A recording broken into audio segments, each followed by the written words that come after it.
Hi. For those of you who have not yet been to one of our critical thinkers in religion, law, and social theory, I'm Laurie Beeman, and I'd like to welcome you to speaker number 2 of our series. I'd like to start by just saying a quick thanks to my co-organizers. Unfortunately, all 3 of them are absent today. 2 are out of town and 1 is ill. André de Liberté in political science, Pascal Fournier in law, and Elke Winter in sociology. I'd also like to offer a thanks to the Faculty of Arts and VP of Research for providing some financial assistance to us. Reminding you that there is a reception at the end where I'm sure Anne Pellegrini would be delighted to meet you and have an informal chat with you if you don't have an opportunity to ask a question. And last but not least, well, a couple of more thanks actually. Department of Classics and Religious Studies, who also provides a bit of financial assistance for this series and generous moral support as well. And I'd like to thank Heather Shipley, Program Manager for the Canada Research Chair, who pulls it all together, and also Tori Gunn, who also worked hard today to pull us together on the technical end of things, so if it doesn't work, well, we can blame him. And Tori also creates the wonderful posters for the series and the individual top posters. Without further ado, I'll do that. I'll tell you about the other talks at the end. Without further ado, I'd like to introduce Anne Pellegrini, who has very generously flown from New York today to give us a talk. The title of her talk will be Sexual Freedom, Religious Exemptions, and Secular Citizenship, Constitutional and Civic Challenges in the Contemporary United States. I'm sure we'll have lots of application for us in Canada as well. Let me just tell you a little bit about Dr. Pellegrini. She's an Associate Professor of Performance Studies and Religious Studies at New York University. She also directs NYU Center for the Study of Gender and Sexuality. And some of her publications include Performance Anxieties. She's co-authored with Janet Jacobson, Love the Sin, and I think that's probably the work that with which most of you are familiar. Also co-editor of Secularisms with Janet Jacobson again in 2008. And I'll just tell you from a little personal anecdote that Love the Sin was probably one of the most agonizing reading experiences I've ever had. And the reason being was because I wore out Heather Shipley's book. Heather introduced me to Anne's work.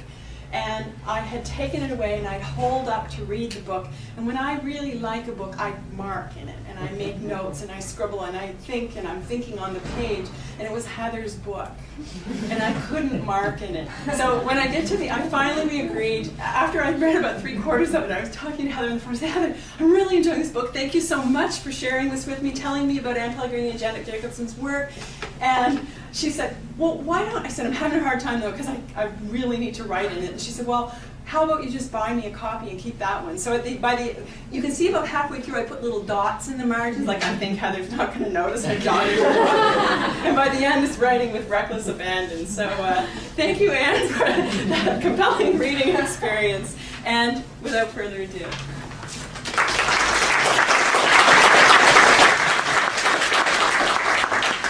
You know, when someone says about your work that it was an agonizing reading experience, I'm not sure what's going to come next. So that was a very good end. It was good training. And I'm very glad that Heather was able to help you through a difficult period. But I shall tell Janet that we nearly caused someone to get a DSM category. That could happen yet. That's what we're working on.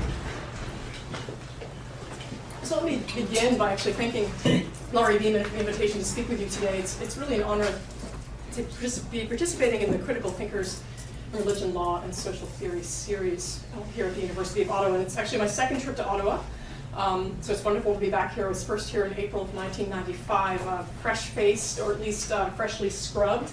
My PhD just dripping with ink. So thank you, Naomi Goldenberg, for that very early vote of confidence. It was actually the second invited lecture of my post-PhD career. So I have very fond feelings of being here in 1995.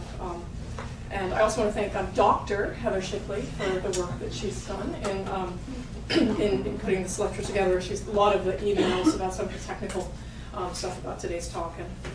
and Tori also. I will blame him if the media don't work, and I'll also blame him if I show the media that they work, but I have nothing to say about them. No, those weren't the videos I meant.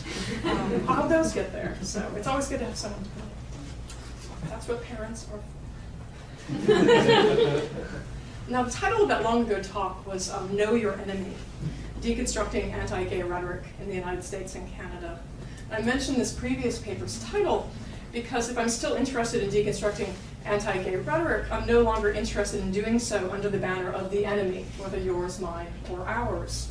For reasons I'll suggest shortly, the polarizing language of enemy and the logic of us-them that it serves have served to block more expansive ways of thinking about and enacting both religious and sexual freedom in the United States.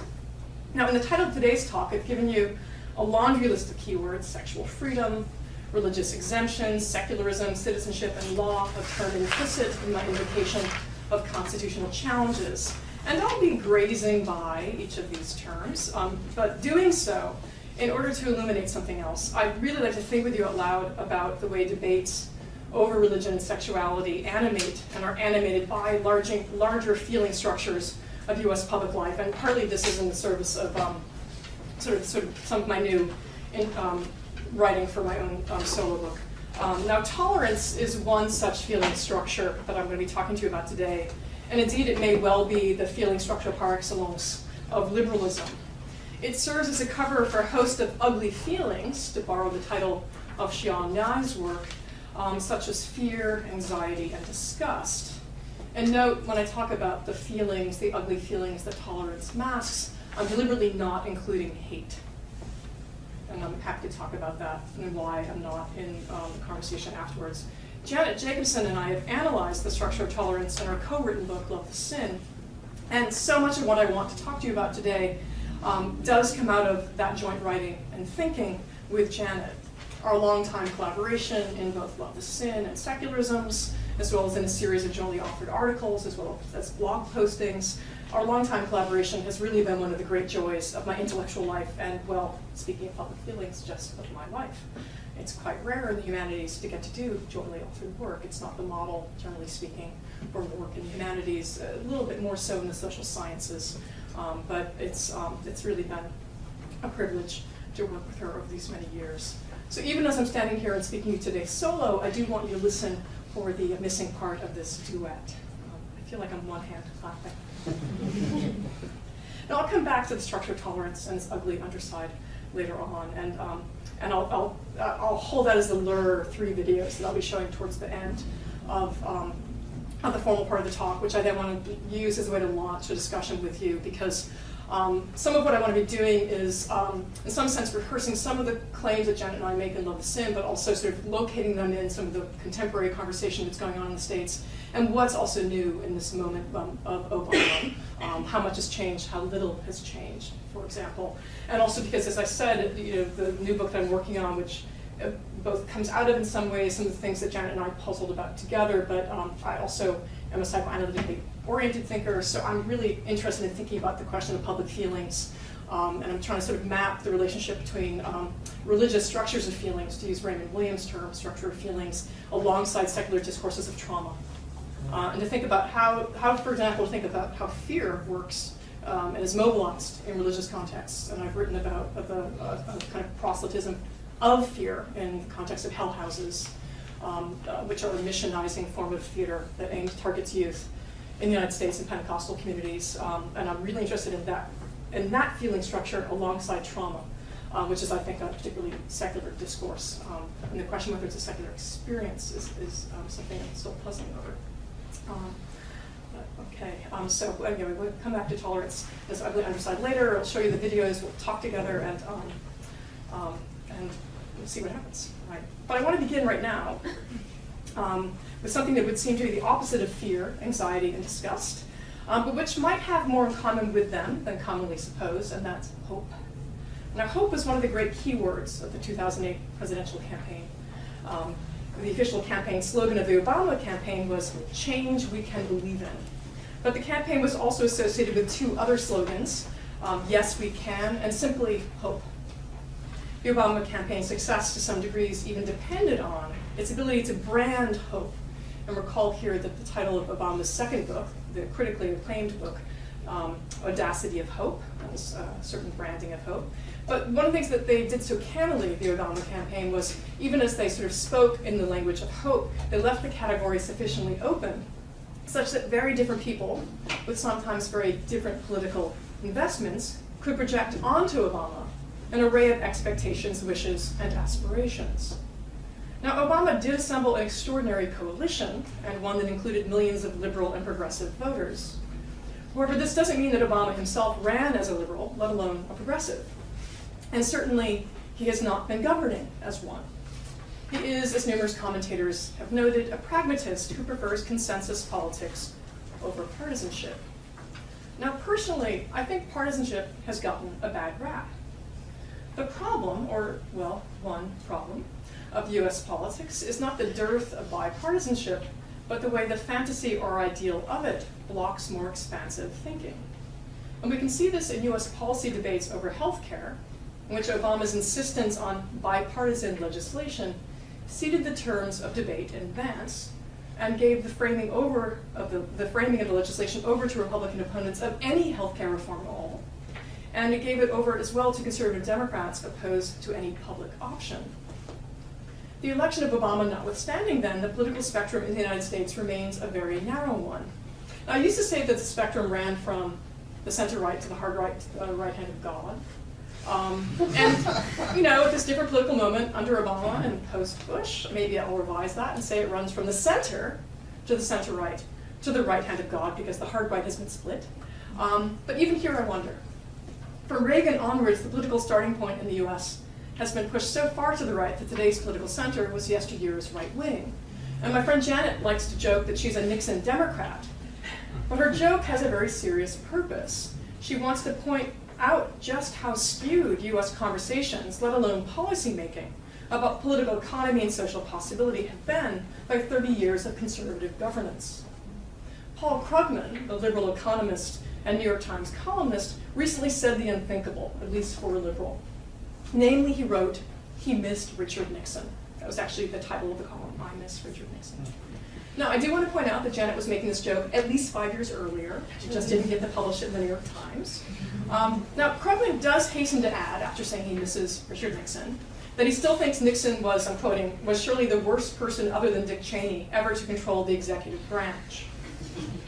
Close quote. But he holds the Nixon era up as a moment when policy decisions weren't as warped by corporate cash as they are now, such that Nixon, a Republican president, could propose healthcare reform in the early 70s that was actually to the left of what many so-called moderate Democrats will support today.